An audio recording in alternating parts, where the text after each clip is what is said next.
Señores de la Presidencia, queridos profesores y alumnos, estimados amigos, gracias por asistir a este acto en el que inauguramos oficialmente el curso que comienza.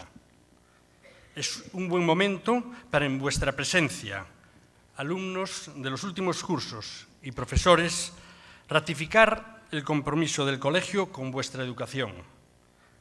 Una educación de calidad que os ayude a crecer como personas, que asumen como propio los valores del respeto, el esfuerzo, la responsabilidad, la solidaridad, la honestidad. Estamos seguros de que esos valores os acompañarán toda la vida. Pero además tenemos otro objetivo irrenunciable, y es dotaros de una sólida formación académica e intelectual. Seguimos trabajando para poner a vuestra disposición un colegio que destaca por su nivel científico, el dominio de los idiomas, la formación humanística y las habilidades sociales y comunicativas. Al servicio de este objetivo y para dar respuesta a las nuevas necesidades educativas, buscamos la innovación y la formación permanente. En esta línea, la semana pasada dio comienzo en el colegio una ambiciosa formación que pretende dotar a los profesores, desde educación infantil hasta bachillerato, de estrategias para desarrollar en sus alumnos habilidades de pensamiento crítico y creativo. Como sabéis, también el rigor y profundidad en el saber científico está entre los objetivos del colegio, entendiendo la importancia que la ciencia y la investigación tienen para el desarrollo sostenible de nuestra sociedad. Fruto de este esfuerzo, nos satisface la continua presencia de alumnos nuestros entre los premiados, año tras año, en las Olimpiadas de Física, Química, Matemáticas y Biología, y también la presencia en los últimos años, gracias a la colaboración con el programa Conciencia de la USC, de dos premios Nobel del ámbito científico, Harald Thurhausen, Nobel en Medicina y Biología en el año 2008, y Koen Tanuchi, premio Nobel en Física en el año 1997. Para sensibilizarnos de la importancia de los avances científicos, hemos organizado esta conferencia de inauguración de curso en la que contamos con la presencia de una prestigiosísima investigadora en el ámbito de la farmacia y la nanomedicina. María José Alonso es catedrática de Farmacia y Tecnología Farmacéutica de la Universidad de Santiago. Se graduó en esta universidad en 1982 y se doctoró en Tecnología Farmacéutica en 1985. Ha trabajado como investigadora postdoctoral en la Universidad de París, como profesora visitante en la Universidad de Angers, en Francia, y en el Instituto Tecnológico de Massachusetts.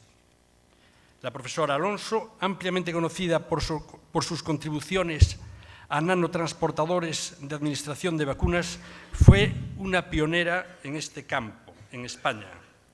Ha sido responsable de más de 30 proyectos de investigación, varios de ellos financiados por instituciones de prestigio como la Organización Mundial de la Salud, la Fundación Melinda Gates y la Comisión Europea.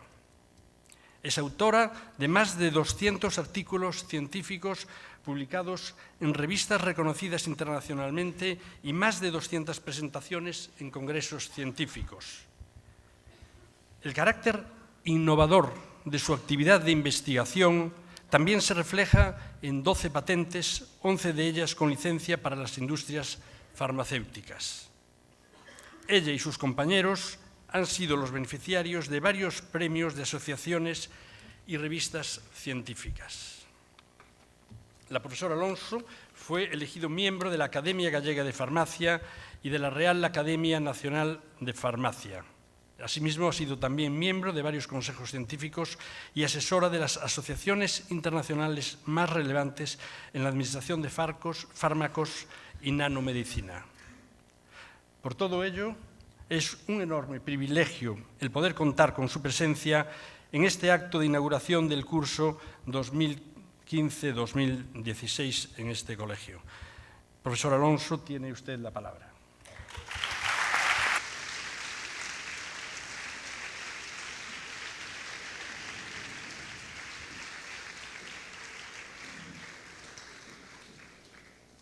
Buenas tardes a todos. No sé si se me oye bien. Bueno, la verdad es que impresiona venir por ahí. Yo decía, esto me suena a los Goya o algo por el estilo. Estoy encantada de estar aquí. Le agradezco muchísimo al director, don Luis Pelletiero, por invitarme a pasar un rato con vosotros, yo diría. Y me gusta mucho estar aquí, sinceramente, por dos aspectos. Uno, porque, bueno, a los que investigamos, hablar de la investigación que hacemos, lógicamente, nos gusta mucho. Pero no solo es eso, sino que mi pasión, en realidad, yo diría que es la docencia, la enseñanza. En realidad me considero una gran privilegiada por tener la oportunidad de, siendo profesora de universidad, poder realizar ambas facetas, ¿no? La docencia y la investigación. Creo que eso es una gran suerte y me hace muy feliz todos los días mi trabajo. La docencia, de hecho, la enseñanza, o como dicen en inglés los americanos, education, fijaos que, digo yo, ¿qué actividad puede realizar una persona que pueda ser más gratificante? Se me viene a la cabeza, porque digo, muchos de vosotros sois profesores, otros sois alumnos. ¿Qué actividad más gratificante puede haber en esta vida? ¿Qué puedo hacer que sea más gratificante que la docencia? A mí me cuesta pensar que haya algo más gratificante. ¿Por qué? No solo porque cada día estamos obligados a aprender, sino porque hemos de ser conscientes del impacto que estamos teniendo en nuestros discípulos. Muchos de vosotros, alumnos, no os dais cuenta todavía, pero os vais a acordar, y mucho, de muchos de los profesores aquí presentes. Eso sin duda. Yo recuerdo perfectamente el impacto que tuvo en mí, distintos profesores en diferente medida, porque también los alumnos tienen un carácter, una personalidad, y los profesores también, y siempre hay pues ciertas empatías, ¿no? Pero yo recuerdo con muchísimo cariño a todos los profesores, sobre todo de secundaria y de bachiller. Sin duda las maestras que tuve en la escuela también, pero lo recuerdo menos. Recuerdo más la adolescencia, el bachiller, y cómo mi profesor de química hizo que yo al final me decantara. Bueno, él quería que yo estudiase química y al final me decanté por farmacia. Pero el gran impacto que tuvieron en mi vida, lo mucho que lo sigo recordando 40 años más tarde, ¿no? Entonces eso creo que es muy bonito para los profesores.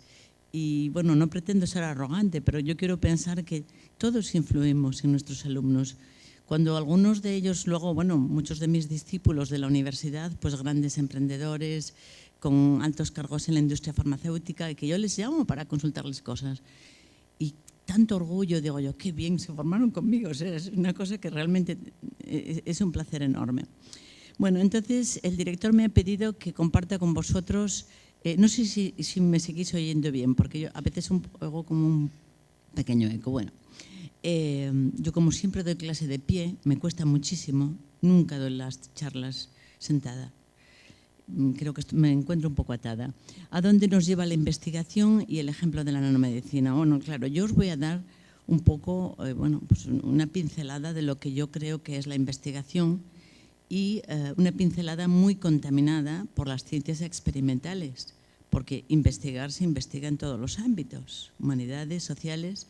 Cuando fui vicerrectora de investigación hace casi 7 años, hasta hace 4, tuve la ocasión de conocer mejor la investigación que se hacía en ciencias humanas y ciencias sociales, que es también tan apasionante, ¿no? Pero sí que es verdad que es un poco distinto. Entonces mi visión está sesgada en ese sentido por mi propia visión personal y porque estoy en un área experimental. Y he marcado ahí esas piedras, a dónde nos lleva la investigación, como un camino incierto, ¿no? Pero un camino incierto, arriesgado, pero con ese componente de riesgo que apasiona, ¿no? Que sabes que al final va a haber algo bonito. Bien, entonces, ¿A dónde nos lleva la investigación? Bueno, yo a veces me pregunto si nuestros políticos tienen suficientemente asimilado que no hay progreso sin investigación. Aquí representamos la bola del mundo, bueno, más o menos ahí es Estados Unidos, todo esto que aparenta desarrollo. Realmente no hay desarrollo si no hay investigación. Eso es algo que debemos tener muy integrado. Los países que el día de hoy viven mejor, que están más desarrollados económicamente, son los países que han invertido en investigación y que al día de hoy siguen invirtiendo más en investigación. España es un país que, cuando yo empecé la tesis doctoral, en el 82, prácticamente no investigaba. A mí realmente, lo pienso ahora retrospectivamente y digo, ¿cómo es posible que ya en aquel momento el doctor Vilajato, el doctor Miñones y varios más de la Facultad de Farmacia ya habían ido a hacer una estancia postdoctoral a Francia? Bueno, de aquella se iba a Francia, a Alemania, pero eran 4 contados, eran los grandes rompedores. Yo recuerdo cómo hice la tesis doctoral sin que en aquel momento la investigación estuviese financiada, es decir, con muy poquito dinero que daba la universidad y se acabó. No había financiación de la investigación. Estoy hablando del año 82. Poco a poco la financiación fue aumentando hasta que cayó en picado hace 5 o 6 años. Ahora parece que quiere remontar y estamos con la esperanza de que remonte. Pero llama la atención porque es eso, cuando uno mira a nuestro alrededor te das cuenta que el porcentaje del Producto Interior Bruto que se destina a investigación está directamente relacionado con el desarrollo del país y con el progreso.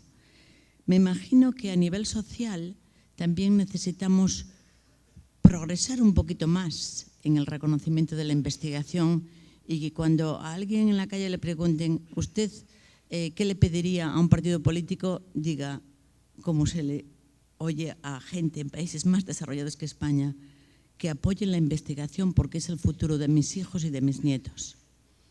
Cuando la gente en la calle le pregunten qué es lo que más le pide a los políticos y digan la investigación, yo creo que ese será un gran paso. Ojalá no tardemos mucho en llegar ahí. Bueno, pues lo que nuestra sociedad demanda y a dónde nos lleva la investigación.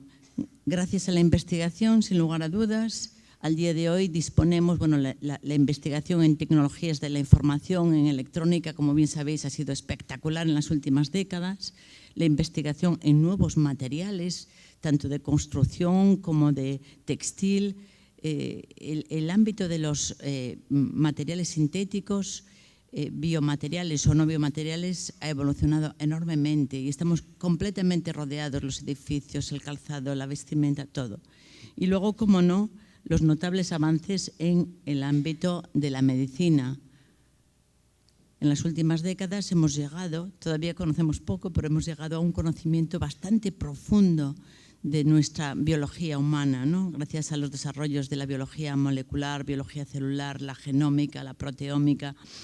Y en el ámbito farmacéutico, pues sin duda estos hallazgos, estos descubrimientos han tenido un eco importantísimo. Solo hay que pensar cuál era la expectativa de vida hace 40 o 50 años y cuál es al día de hoy.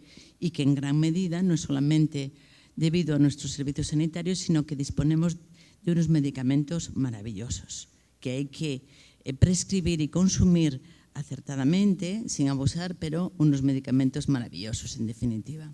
Por tanto, los beneficios de la investigación y del desarrollo tecnológico son claros. Entonces, aquí la pregunta para nosotros los españoles es, ¿vale? Todo esto está a nuestro alcance, pero ¿realmente lo hemos descubierto nosotros? ¿Lo hemos producido? Seguimos oyendo voces en la calle que dicen, bueno, ya, la investigación eso lo hacen los americanos, lo hacen los alemanes, y luego nosotros vamos y compramos los productos de los americanos y de los alemanes. Hemos tenido acceso a todo esto, pero hemos contribuido bien poco a su desarrollo.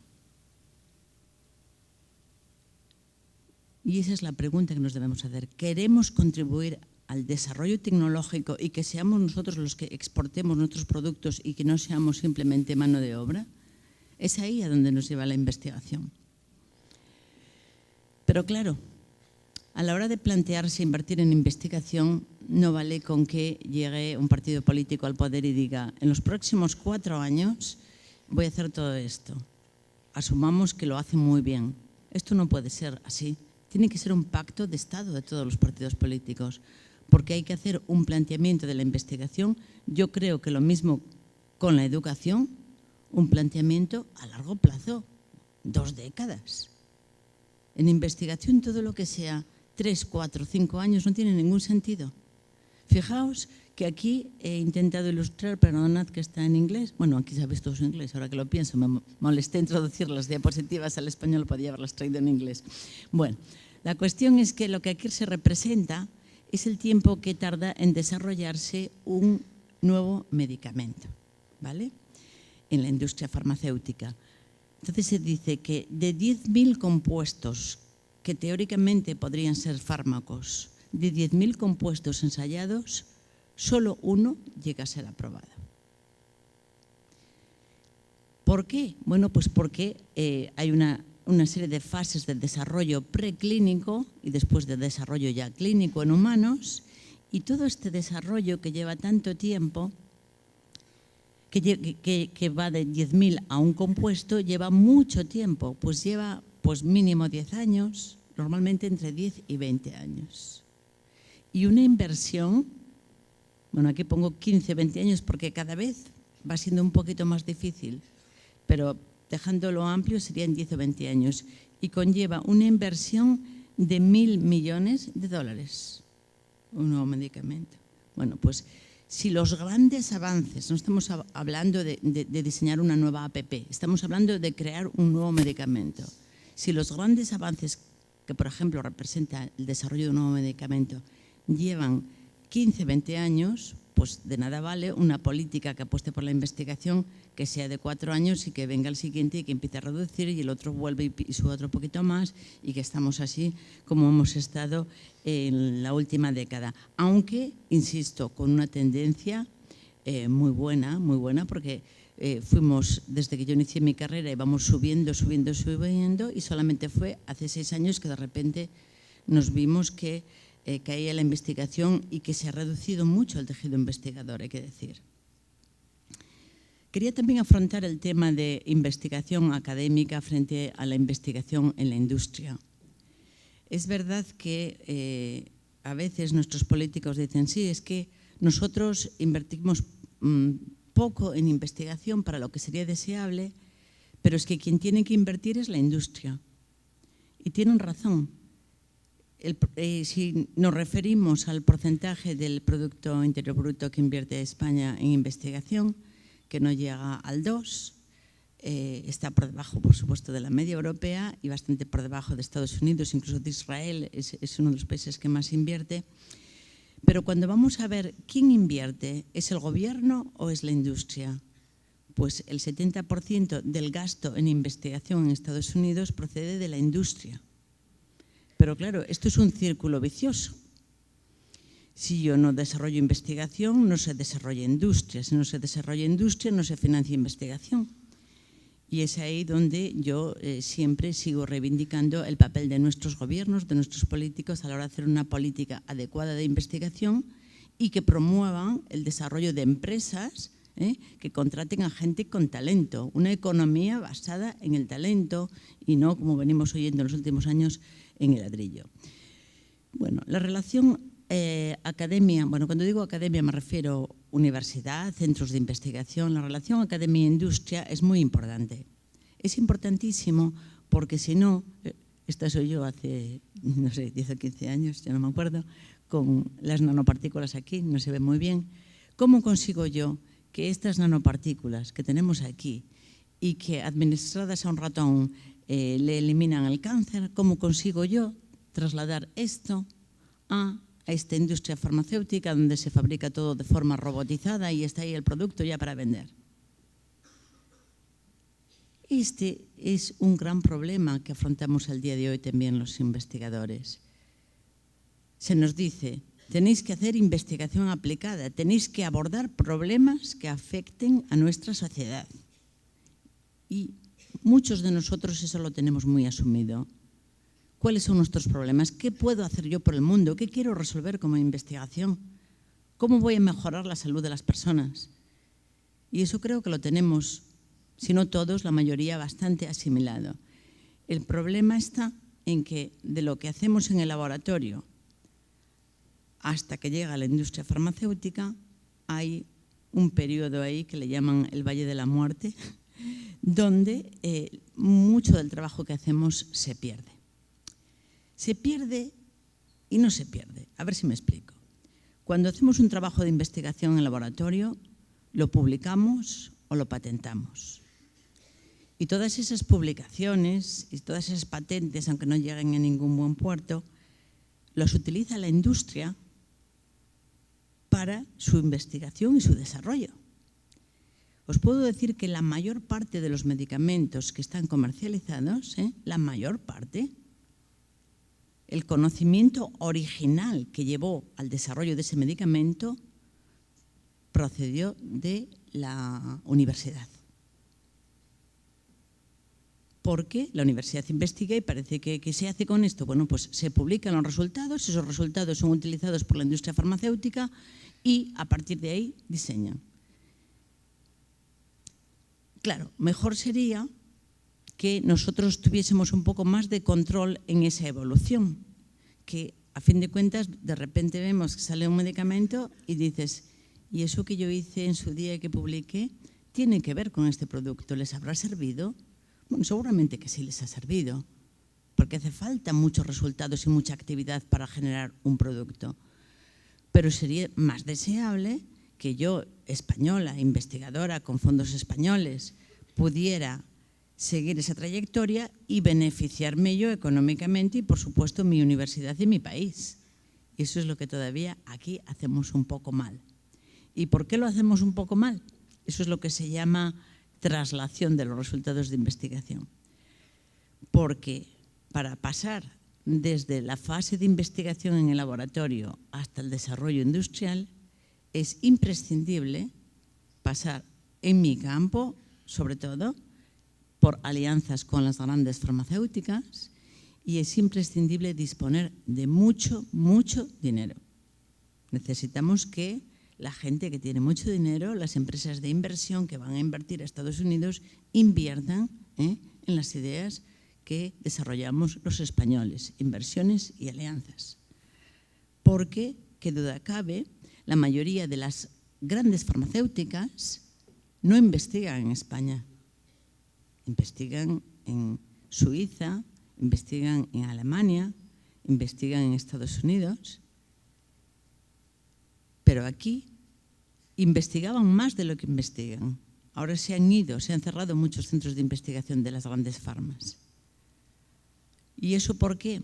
Bueno, pues porque también han de llegar a acuerdos, a negociaciones, tienen que compensarles económicamente para dejar aquí funcionando sus centros de investigación. Si los medicamentos no se consumen tanto o si el gobierno no ofrece incentivos para que estén aquí, cogen y se van a otro sitio. Eso es lo que ha ocurrido en la última década. Hay algunas que investigan, GlaxoSmithKline, entre otras, pero pocas. Entonces, a los españoles, que duda cabe que nos cuesta mucho más llegar a establecer esas alianzas con las grandes farmas, pero es posible. Y este problema de la traslación de nuestros resultados desde el laboratorio hasta la industria farmacéutica y finalmente al paciente, en último término, exige que nosotros en nuestra actividad, en nuestras relaciones, en nuestra comunicación, tengamos una proyección internacional muy, muy fuerte para ser considerados. Esa es la vía. Y se consigue, pero sin duda alguna con gran esfuerzo. Esto es un poco más en la misma línea. Compromiso del gobierno y de la sociedad. Habéis oído, seguro, mucho hablar de creatividad, innovación. Se nos dice, tenéis que innovar. Innovar, ¿qué significa innovar? Innovar significa, muy ligado a la palabra de emprender también, conseguir dinero a partir de una idea, básicamente. Innovar es hacer algo que tiene un nivel de originalidad que finalmente se va a traducir en dinero. Bueno, eso es lo que se nos pide y que cada vez estamos haciendo más. Y de hecho, bueno, pues un poco incidiendo en lo que decía antes, ¿cómo se consigue ese progreso? Pues a través de alianzas con empresas o también a través de la creación de empresas startups. Seguramente que ahora ya os suena eso. Eso hace 3 años en España no sonaba nada. Pero ahora también con la crisis, que es verdad que la crisis ha sacudido también los cerebros, ha sacudido las mentes y ha hecho que la gente sea un poquito más emprendedora. Porque en España tenemos un problema con el emprendimiento. Y el problema que tenemos es que no hay cultura de fracaso. O sea, el fracaso estás arruinado de por vida. Cosa que en otros países más avanzados, en Estados Unidos, cuando alguien desarrolla una empresa porque tiene una idea derivada del mundo de la investigación y la empresa falla, pues realmente eso es algo bueno en su currículum, porque lo ha intentado. Es mucho peor el que no lo tiene porque no lo intentó, pero no es ninguna mancha negra en el currículum. Una mancha negra es estar de brazos cruzados, es decir, ¿qué hiciste en estos años? No hice nada. Eso es una mancha negra en el currículum terrible. Ahora decir, promoví esta empresa y fracasé. Dice, no, no fracasaste. O sea, la empresa fracasó, tú no fracasaste. Tú eres una persona con éxito porque has tenido el valor, el coraje de hacer esto. Esto está cambiando en España y es muy bonito ver que cambia porque entonces la gente se atreve más y confía más en su capacidad, porque ese es otro problema a veces de nuestros alumnos que yo detecto en la universidad y es de poca confianza en sí mismos, poca autoestima. Creerse que no eres capaz de tanto como luego en la verdad se ve, en la práctica se ve que de hecho sí son capaces. A ver, tengo que tener cuidado porque tiendo a enrollarme bastante y solamente 4 palabras en relación a lo que se aprende en la universidad, a lo que se aprende de la investigación.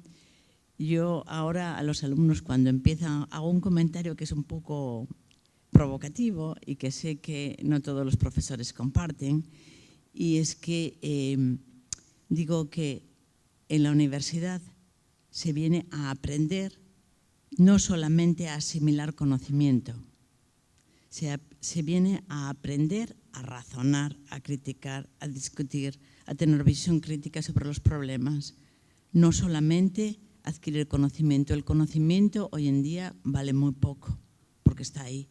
Está en la red. Lo que vale es la capacidad de discernir dentro de la red lo que es conocimiento importante y lo que no lo es, lo que es válido y lo que no lo es. Saber en cuestión de unos segundos, de un minuto, tener una idea de si aquello es importante o no lo es. Y si te lo crees o no te lo crees. Y si está suficientemente respaldado o no. Entonces, en este sentido, yo relaciono todos estos conceptos, digo, conocimiento, diploma. A ver. Es verdad que el conocimiento, el asimilar conocimientos te lleva a hacer un examen y a lo mejor tener 10 y tener un diploma y una graduación de 9 y de 10. ¿Te garantiza eso algo? No, realmente no. Yo siempre digo a mí un alumno de 9, de 10, lo que me dice es que es muy trabajador y seguramente que tiene una capacidad, una inteligencia de un cierto nivel, pero nada más. No es esa la gente que tiene éxito.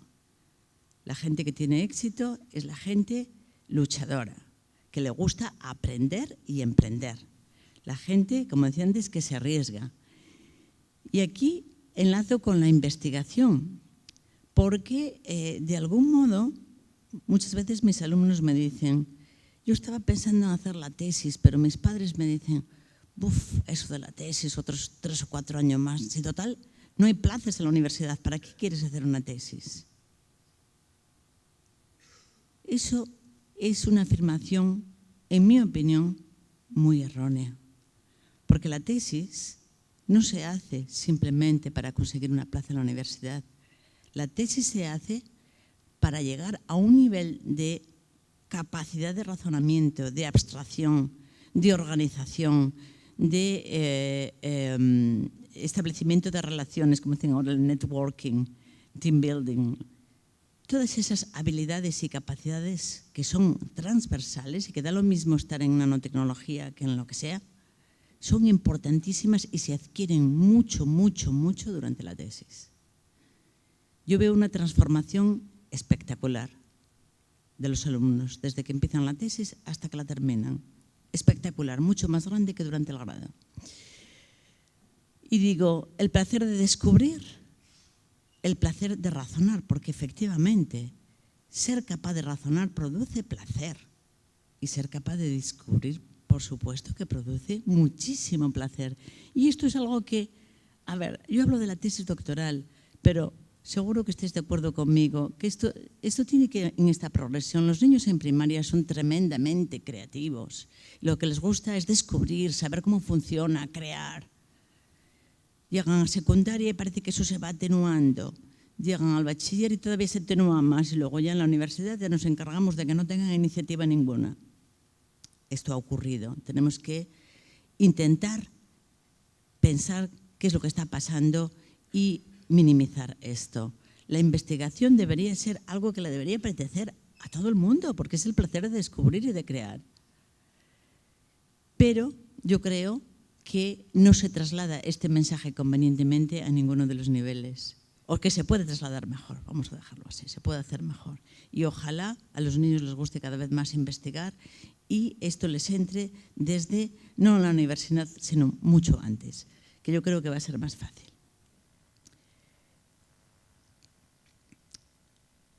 La investigación, en definitiva, es la búsqueda de soluciones, como decía antes, qué problemas tiene nuestra sociedad y qué puedo aportar yo. Es la búsqueda, el análisis, por supuesto, y la búsqueda de soluciones a problemas de nuestra sociedad. En mi caso concreto, el desarrollo de medicamentos más eficaces, menos tóxicos, más fáciles de administrar.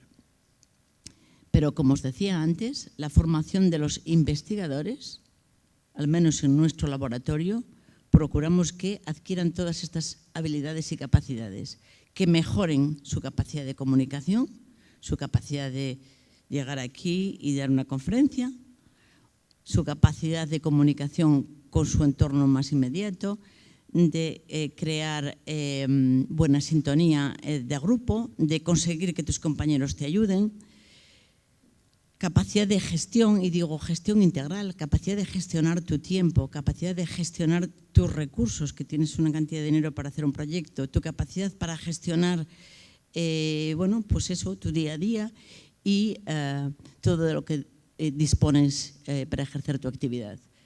Aprender sobre propiedad industrial, propiedad intelectual, qué valor tiene mi conocimiento, qué es lo que pasa si yo registro una patente, cómo puedo venderla, qué es lo que es registrable. Adentrarse en el mundo del emprendimiento, cómo puedo ser yo un emprendedor, cómo puedo crear una empresa, qué es lo que pasa con la empresa y el desarrollo profesional en definitiva. Eso es lo que se aprende a lo largo de la tesis doctoral.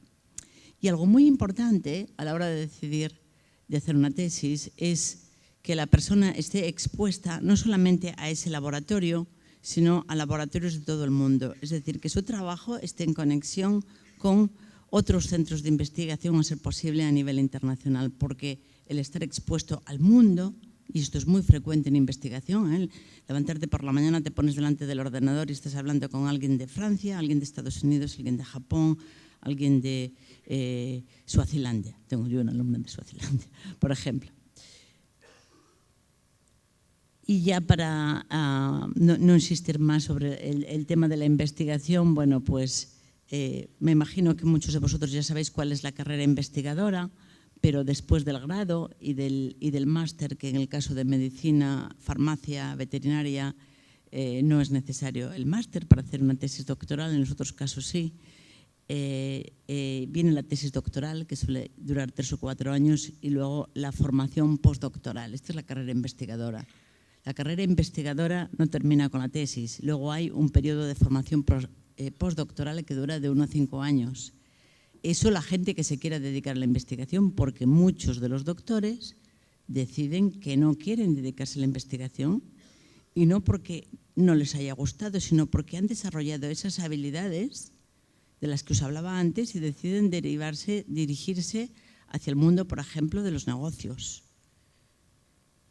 No os quepa la más mínima duda que todos los altos cargos en la industria farmacéutica son doctores, aunque estén en el lado del marketing y del business, aunque no estén en los laboratorios. Todos los directores científicos son doctores. Insisto en esto porque me dicen muchas veces los alumnos, no sirve la tesis. Digo, no hay puesto de alto nivel que yo conozca que no exija un doctorado. Por algo los alemanes lo ponen en su carnet de identidad y por algo algunos ministros alemanes falsificaron su tesis doctoral, porque vale mucho. Yo puedo querer seguir la carrera investigadora y entonces tengo que hacer esta formación postdoctoral. Y alguien puede decir, tanto tiempo formándose. Bueno, sí, un investigador se forma a lo largo de toda la vida, pero es que desde el momento en que yo empecé mi tesis doctoral, yo tengo un contrato de trabajo reglado, como cualquier trabajador. Un contrato de 3 o 4 años y después estos contratos que no son para nada algo, tenemos la idea del becario que está ganando, no, a ver, son contratos dignos que van aumentando de cuantía a lo largo del tiempo. Y bueno, las salidas profesionales, desde luego, no tengo tiempo de insistir mucho en esto, pero la verdad es que para nada debemos pensar en la universidad, es la industria farmacéutica, es la administración, es las grandes fundaciones, es la Organización Mundial de la Salud, es la Agencia de Patentes, tantísimas salidas. ¿Y ya cuánto tiempo me queda? 10 minutos. Pues voy a intentar, porque ya os he dicho mucho sobre la investigación, ahora os voy a contar un poco lo que hacemos en nuestro laboratorio. ¿Vale? Y lo que hacemos es nanotecnología farmacéutica. Entonces, para deciros lo que es la nanotecnología farmacéutica, primero vamos a ver qué significa esto de nanométrico. ¿Vale? Nanométrico sabemos que es 10 elevado a menos 9. Es decir, nosotros nos movemos en el mundo macrométrico, o sea, lo que nosotros vemos es fundamentalmente macrométrico, una manzana, un insecto. El mundo micrométrico también lo percibimos hasta cierto nivel, es decir, el diámetro de un cabello no lo percibimos, pero el diámetro es micrométrico. Las bacterias, las células son micrométricas y luego tenemos el mundo de lo nanométrico.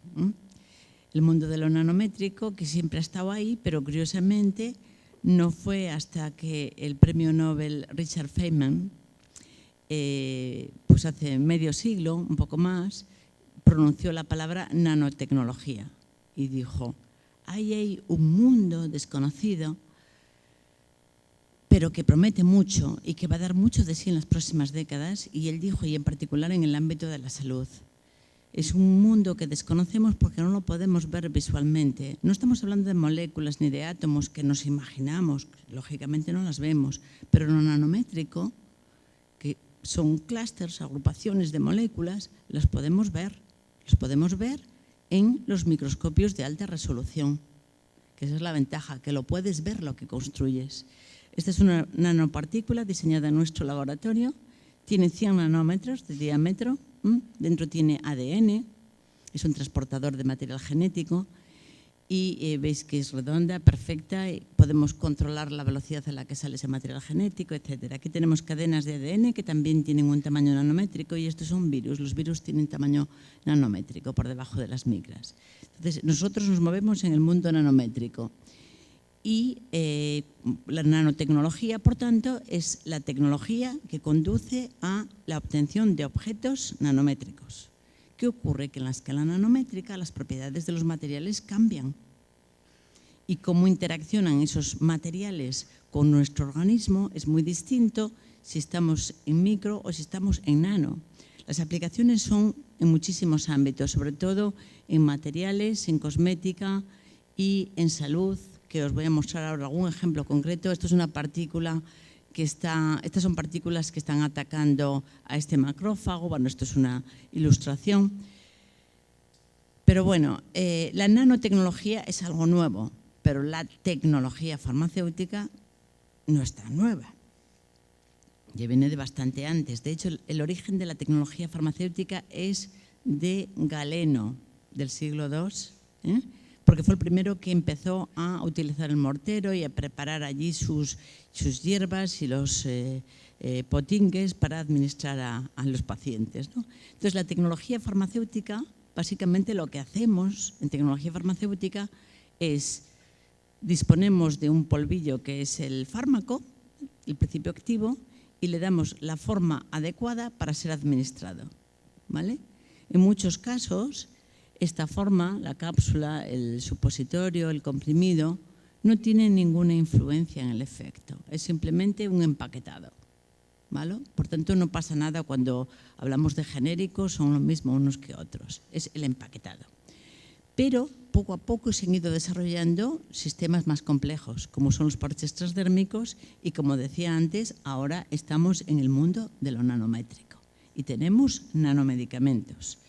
Aquí muestro varias estructuras diseñadas en nuestro laboratorio y son distintas, están hechas de diferentes materiales y nosotros las diseñamos. Esto es un poco de trabajo ingenieril, por así decirlo, porque nosotros hacemos un diseño teórico. ¿Y cómo los diseñamos? Bueno, pues en función del fármaco, de la molécula activa que yo quiera incluir dentro de ellas, tienen que ser de un modo u otro, y luego en función de las barreras a las que se enfrenten. Si yo esas partículas las quiero administrar por vía tópica ocular, tengo que diseñarlas de un modo. Si las quiero administrar por vía oral, tragármelas y que lleguen al intestino, para soportar los jugos gástricos y todo lo demás, tienen que ser de otro. Si quiero inyectarlas, tienen que ser de otro. Entonces, es un diseño racional y especializado para cada molécula y para el objetivo perseguido. Bueno, aquí no se ve muy bien, pero básicamente lo que muestro, que este es uno de mis primeros trabajos de investigación cuando estaba haciendo mi postdoc en la Universidad de París Sur, en el 1986 ya llovió. Bueno, pues ya en aquel momento, en España no se hacía nada de esto, pero en Francia ya estaban viendo cómo podían actuar a nivel de células cancerígenas utilizando estas partículas para liberar el fármaco dentro de la célula diana, ya en aquel momento. Luego, después de estar en París, como comentaba el director, estuve también un tiempo en la Universidad de Angers y luego me fui al MIT. Aquella era una cosa, lo de cruzar el charco, bueno, pues a ver qué hacen los americanos. Bueno, la verdad es el MIT, es muy recomendable para todo el mundo. Y este es el edificio de la entrada principal del MIT, y aquí muestro otras imágenes que tienen muy poco que ver con el MIT, porque fue curiosamente en Estados Unidos, en el MIT, trabajando con una personalidad que recibió el premio Príncipe de Asturias hace unos años, el profesor Langer, cuando empecé a adentrarme en los problemas de salud de los países en vías de desarrollo. Básicamente lo que intentábamos hacer era vacunas específicamente dirigidas a esos países, vacunas no inyectables, que esto es lo que señalo aquí, vacunas que se pasar de aquí a aquí, que se pudieran administrar por vía nasal. ¿Y por qué es eso tan importante y en particular para los países en vías de desarrollo? Pues es muy importante porque allí donde las condiciones sanitarias son muy deficientes, es muy frecuente compartir jeringuillas. Y de hecho, compartir jeringuillas es una de las causas más importantes de diseminación del SIDA, de la hepatitis. Entonces, en un momento determinado, bueno, yo aprendí estas tecnologías allí en el MIT, luego me vine para España y tuve la suerte de contactar con la Fundación Bill y Melinda Gates. Os recomiendo que entréis en la página web, una fundación espectacular, que destinan dinero para desarrollar nuevos medicamentos, vacunas, alimentos para países en vías de desarrollo. Bueno, pues la Fundación Gates constituyeron una comisión internacional y les dijeron: queremos que identifiquéis, de sabios a nivel de todo el mundo, queremos que identifiquéis cuáles son los problemas más importantes de salud en los países a nivel global. Pero a nivel global significa en los países no desarrollados, en vías de desarrollo. Y uno de los problemas que identificaron fue la necesidad de inyectar los medicamentos y las vacunas.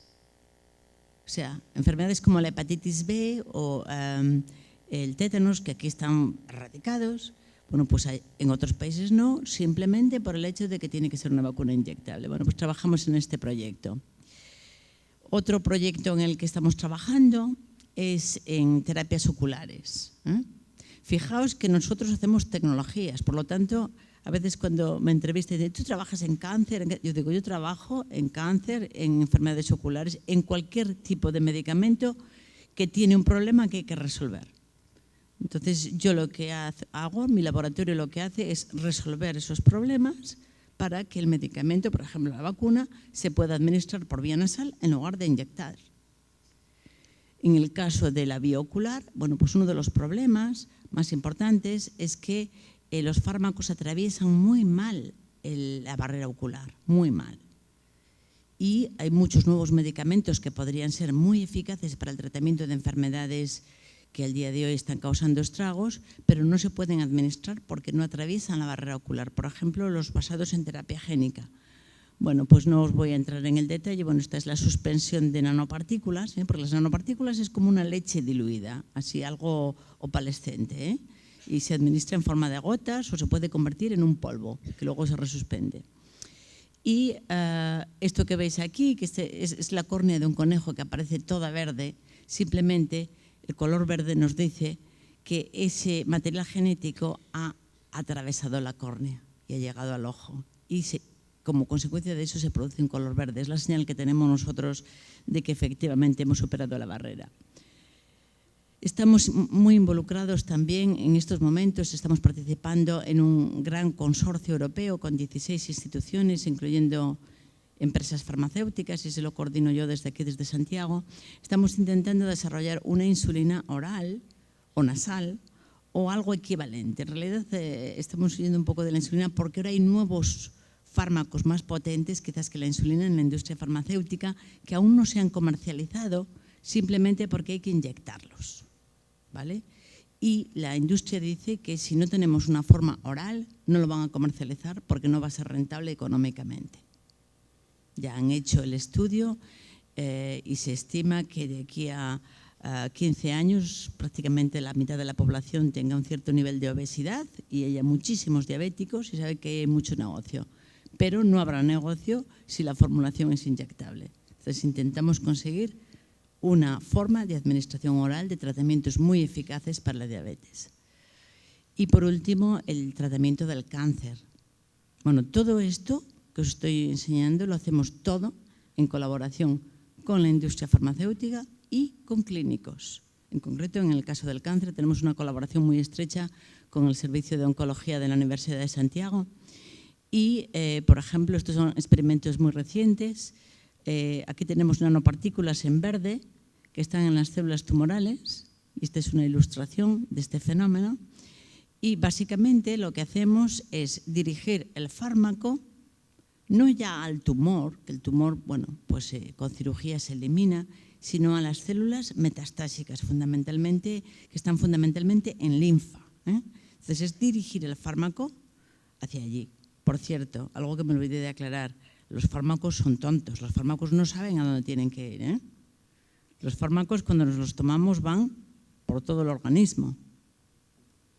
En general no pasa nada porque vayan a donde no tienen que ir, porque su toxicidad es baja. Pero hay algunos casos, como es en el de la quimioterapia, donde el hecho de que no vayan a donde tienen que ir es un gran problema. ¿Vale? Entonces las nanopartículas lo que les dan es, por así decirlo, esa inteligencia que el fármaco no tiene. Le dice, tienes que ir por ahí, ese es el camino. Y yo te voy a ayudar a pasar esta barrera y la otra, y la barrera celular y la barrera tisular, hasta llegar a la diana. Eso es lo que hacen las partículas. Y por último también estamos, como no, tratando problemas de la piel. Intentar que fármacos que no atravesarían la piel la atraviesen. Por ejemplo, hemos trabajado en un tratamiento para la psoriasis. Y creo que con esto, a ver si consigo enseñaros este vídeo, y con esto ya vamos a terminar, porque cuando hablamos de nanotecnología,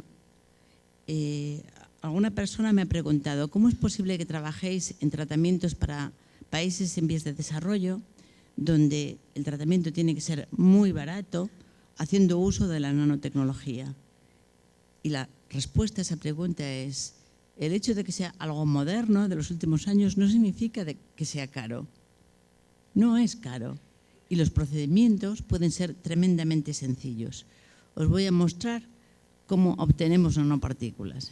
Vais a ver, tenemos aquí una fase, aquí otra, una fase acuosa, es aquí un disolvente polar como etanol, por ejemplo. Aquí tenemos un biomaterial disuelto y al mezclar las dos fases se produce la nanoprecipitación del material en la forma de nanopartículas. Ya está. Esas son las nanopartículas.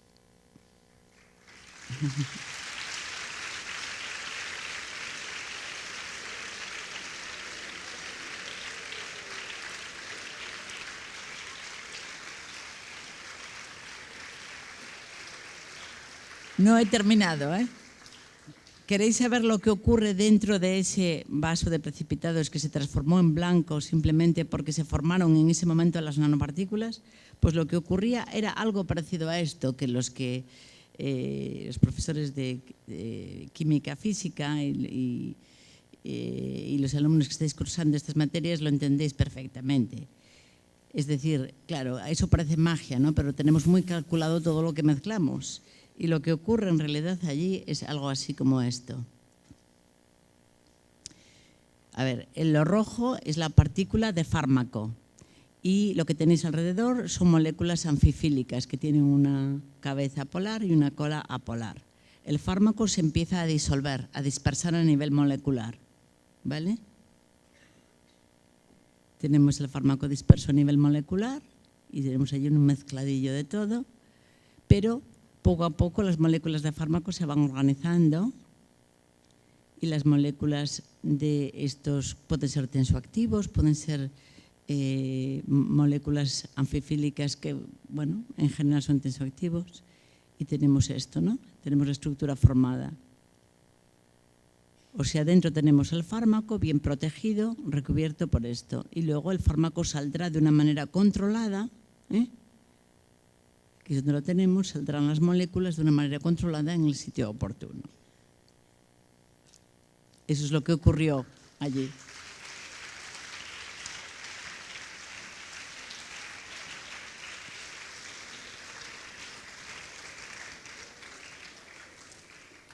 Y a ver, lo de nano suena moderno. Seguro que la mayoría de vosotros pensáis que no hay ningún nanomedicamento. Pues sí, hay 44 nanomedicamentos, no voy a entrar en detalle, pero bueno, esto está en la web. En la plataforma europea de nanomedicina está esta información. 44 nanomedicamentos ya comercializados. O sea que hablamos de futuro, sí, porque la nanomedicina tiene de historia 50 años, pero en realidad con actividad los últimos 30 años. O sea que yo, con mi edad, he tenido la suerte de ver un poco la historia desde que no había nada a lo que hay al día de hoy y lo mucho que promete, ¿no? Y yo creo que ahora sí que ya, no me voy a enrollar en esto porque esto es hablar de genéricos y de medicamentos innovadores. Si alguien quiere me lo pregunta y podemos hablar algo sobre esto. Pero sobre todo lo que sí quiero terminar es agradeciendo a todos los miembros de mi grupo de investigación, a todos los doctorandos y doctores que colaboran conmigo.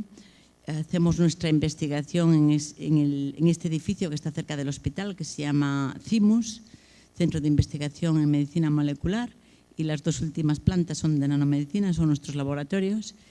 Y bueno, pues nada, este es el equipo, porque claro, estos son muchos resultados, os podéis imaginar que yo lo que hago es una parte mínima de todo ese trabajo, ¿no? Por lo tanto, siempre se lo quiero agradecer a ellos, que son un equipo magnífico. Y con esto, pues, bueno, tengo que agradecer siempre la financiación. Una cosa que me olvidé de decir es que para disponer de financiación para la investigación no nos lo da la universidad ni el gobierno así por las buenas. Tenemos que presentar la idea, el proyecto, y luego deciden si te lo dan o no te lo dan, ¿vale? El porcentaje de éxito en España suele estar en el 30%, es decir, que dan 1 de cada 3 solicitados. El porcentaje de éxito en Europa está entre el 5 y el 10%, 1 de cada 10, 1 de cada 20. Esto significa que estamos mucha parte de nuestro tiempo pensando en ideas que podamos vender, ideas que alguien quiera financiar. A eso le dedicamos mucho tiempo. Y bueno, pues para que se puedan hacer todas estas tesis y toda esta investigación hace falta efectivamente bastante dinero. Gracias a ellos y gracias a todos vosotros por vuestra atención.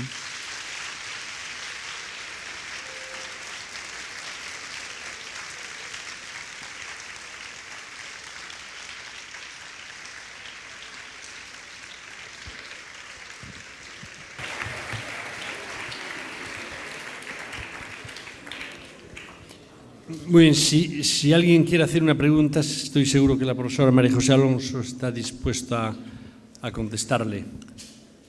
Espero que haya preguntas.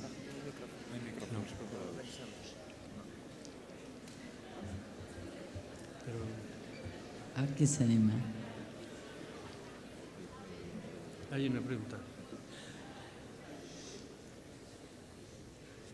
Tiene micrófono.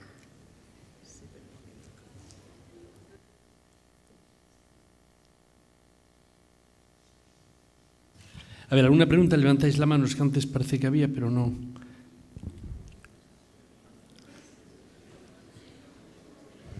Yo creo que hay preguntas, pero igual me las hacen después cuando salga por el pasillo.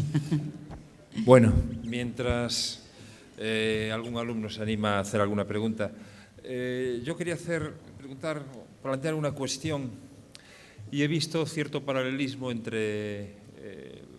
hablar de terapia génica, entre la nanopartícula que transporta ADN y la terapia génica quizá más conocida para mí o más tradicional, que es el uso de virus a los que se les retira su información genética y se sustituye por un gen que interesa hacer llegar a una célula. En ese sentido, el virus es una buena herramienta porque reconoce específicamente a un tipo celular concreto. Pero en su momento se trataba la leucemia mediante terapia génica, utilizando virus como vectores, y empezaron a aparecer, hubo cierto éxito y empezaron a aparecer casos de cáncer, porque ese ADN se incorporaba donde no debía y modificaba un gen y provocaba un cáncer, o rompía un gen de alguna manera. ¿Con la nanopartícula ese riesgo es controlable? ¿Existe el mismo riesgo? ¿O en el tratamiento de enfermedades oculares no hay ese problema? ¿Qué ventajas tiene la nanopartícula frente a la terapia génica tradicional? Muy bien. Bueno, muchas gracias porque es un tema realmente interesante porque ha sido muy debatido. La verdad es que cada vez que surge una nueva terapia o un nuevo modelo de terapia, las expectativas que se generan son muy altas, ¿no?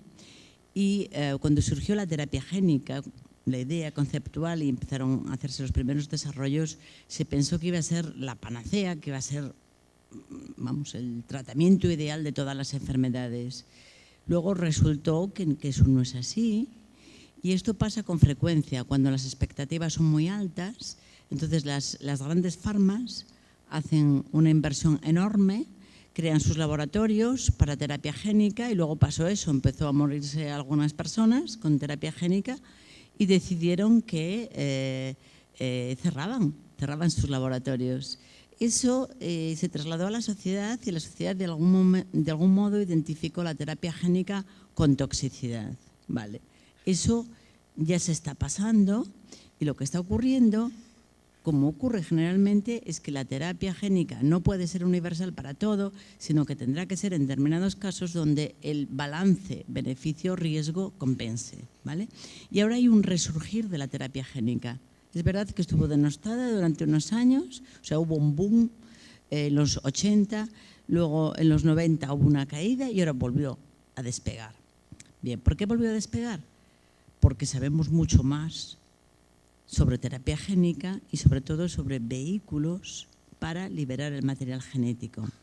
Porque en terapia génica es precisamente en el ámbito donde si no hay un transportador no hay nada. Porque la molécula de ADN o de siRNA, o sea, los polinucleótidos son muy polares y si no hay un transportador no hay nada. Entonces el transportador efectivamente puede ser de origen natural, viral, o puede ser de origen sintético. ¿Qué mejor transportador de material genético que un virus, que esa es su función, a fin de cuentas, ¿no? Entonces, inicialmente se empezaron a utilizar los virus, adenovirus, retrovirus, adenovirus asociados, y funcionaban fenomenal, transfectaban que daba gusto. ¿Qué ocurre? Que efectivamente causaban lesiones graves. Entonces empezamos nosotros, los sintéticos, y dijimos, bueno, es que eso, el virus, el virus tiene sus problemas, pero si nosotros intentamos simular un virus, pero con materiales perfectamente controlados, igual conseguimos lo mismo y evitamos la toxicidad. Y eso es lo que estamos haciendo, algo que le llaman virus-like particles, es decir, hacemos partículas que queremos que se parezcan a virus. ¿Dónde estamos ahora?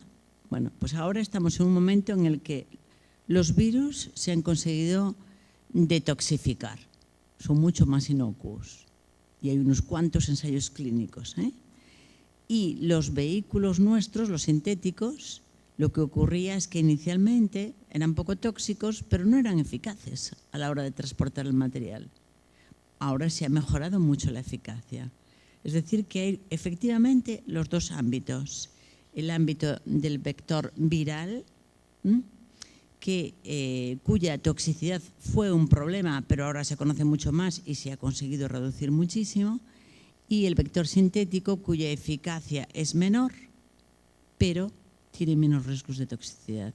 Pero los dos caminos están siguiéndose en ensayos clínicos y está claro que en los próximos años va a haber tratamientos en las dos líneas. Yo soy una de las personas que apuesto por la terapia génica, creo que tiene futuro. Ahora bien, no va a ser la panacea, no.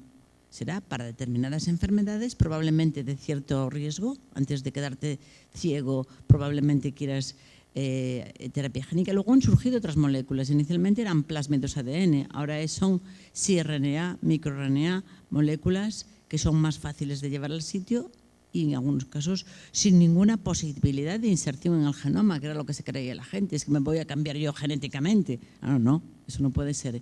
Y hay muchísimos avances en el ámbito de la terapia génica y las dos líneas se están yendo bien.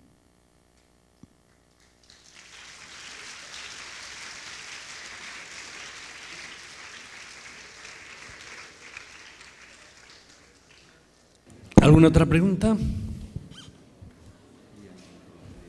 No.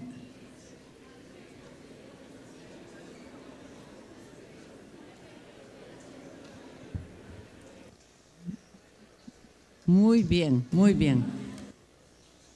Ahí. Si escuchamos, por favor. Hola, me gustaría saber, es una idea, no sé si se puede hacer, pero me gustaría saber si aplicando ciertas nanopartículas a los medicamentos, en algún futuro se podría conseguir que las personas no creamos resistencia a los antibióticos. Y gracias a eso se erradique un problema de salud pública muy importante hoy en día. Gracias. Muy interesante.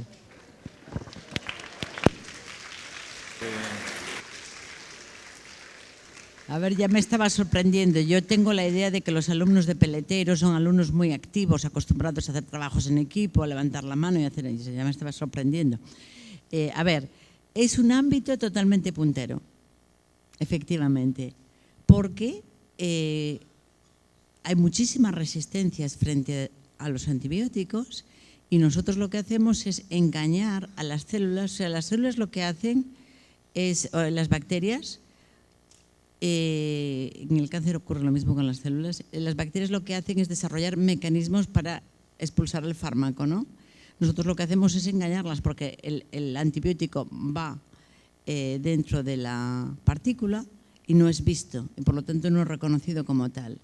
Pero estamos haciendo más que eso. Estamos en colaboración con un equipo de La Coruña, de la Universidad de La Coruña, de Margarita Pozas. Estamos también intentando atravesar la pared de las bacterias con moléculas muy innovadoras como son péptidos, proteínas y también con terapia génica.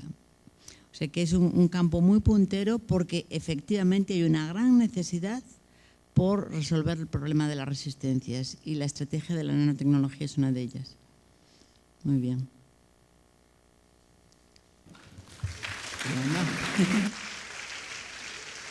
¿Alguna otra pregunta?